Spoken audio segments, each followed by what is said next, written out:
AP CM Nara Chandrababu Naidu ఏపీకి పెట్టుబడులను ఆకర్షించడమే లక్ష్యంగా యూఏఈ పర్యటనను ప్రారంభించారు. 3 రోజుల పర్యటన నిమిత్తం ఆయన దుబాయ్ చేరుకున్నారు. దీంతో స్థానిక తెలుగు ప్రజలు ఆయనకు ఘన స్వాగతం పలికారు. సీఎం చంద్రబాబు బృందం యూఏఈలో 3 రోజుల పాటు పర్యటించనున్నారు. మంత్రి నారా లోకేష్ ఆస్ట్రేలియా పర్యటన కొనసాగుతుంది. ఇందులో భాగంగా Griffith University vice president Marnie వాట్సన్తో గోల్డ్ కోస్ట్ క్యాంపస్లో ఆయన భేటీ అయ్యారు. యూనివర్సిటీ స్పోర్ట్స్ కళాశాలలో అధునాతన క్రీడా సౌకర్యాలను పరిశీలించారు. పబ్లిక్ పాలసీ, సస్టైనబిలిటీ, ఇన్నోవేషన్ రంగాల్లో సంయుక్త కార్యక్రమాల కోసం చొరవ చూపాలన్నారు. భారత్లో పెట్టుబడులకు ఏపీ గమ్యస్థానంగా ఉందన్నారు. రాష్ట్ర ప్రభుత్వం ప్రతిష్టాత్మకంగా భావిస్తున్న ఉస్మానియా నూతన ఆసుపత్రి నిర్మాణం 2 ఏళ్లలో పూర్తి చేయాలని ముఖ్యమంత్రి రేవంత్ రెడ్డి అధికారులను ఆదేశించారు. ఉస్మానియా నూతన ఆసుపత్రి భవన నిర్మాణంపై ఆయన తన నివాసంలో సమీక్ష నిర్వహించారు.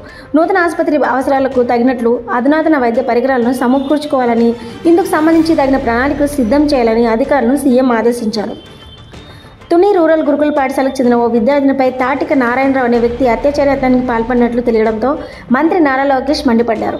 ఈ దారుణ ఘటనపై ఆయన స్పందిస్తూ జరిగిన విషయం తెలిసిన వెంటనే పోలీసులు నిందితుడిపై పోక్సో కేసు నమోదు చేసి అరెస్ట్ చేయడం జరిగిందన్నారు. ఇటువంటి అమానుష ఘటనలకు పాల్పడే వ్యక్తులు ఎవరైనా సరే ఉక్కుపాదంతో అణిచివేస్తామని మంత్రి హెచ్చరించారు. భారత రాష్ట్రపతి ద్రౌపది ముర్ము ఇవాళ శబరిమల అయ్యప్ప స్వామి దేవాలయాన్ని సందర్శించారు. అయితే ఈ సందర్భంగా ఆమె నలుపు రంగు చీర ధరించి తలపై ఇరుముడితో అయ్యప్ప మెట్లు ఎక్కి స్వామివారిని దర్శించుకున్నారు.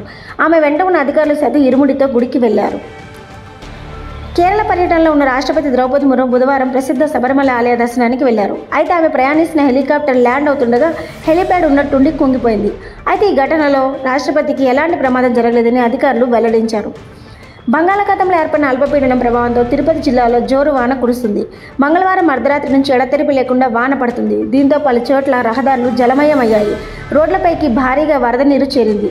పలు చోట్ల రోడ్లు మోకాళ్ల లోతు వరకు వరద నీరుతో నిండిపోయాయి. దీంతో వాహనదారులు తీవ్ర ఇబ్బందులు పడ్డారు.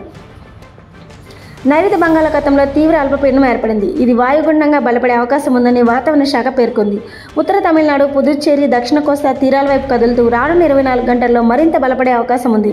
దీని ప్రభావంతో నేడు ప్రకాశం, నెల్లూరు, తిరుపతి జిల్లాల్లో కొన్ని చోట్ల భారీ నుంచి అతి భారీ వర్షాలు కురుస్తాయన్నారు. ఆయా జిల్లాలకు అధికారులు రెడ్ అలర్ట్ జారీ చేశారు. ఫ్రాన్స్లో ప్రఖ్యాత లౌరే మ్యూజియంలో చోరీ ఘటన యావత్ ప్రపంచాన్ని షాక్కు గురిచేసింది.